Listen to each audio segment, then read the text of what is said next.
So there are a few ways how to save or have a copy of your virtual machine.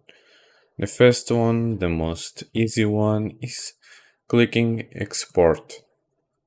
It will export your machine to a file and then you can just import it again. Also, you can go to snapshots if you want to just not make a copy, only that save a state of a machine.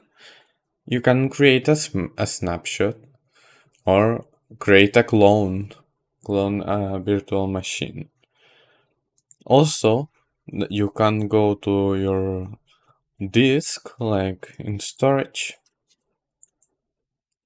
You search where your disk is located, copy, go to your file explorer, paste, and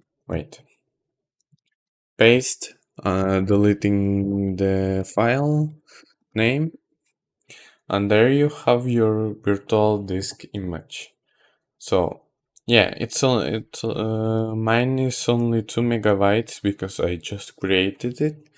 But okay, so that's all the ways to save your virtual machine. Thanks for watching. See you next time.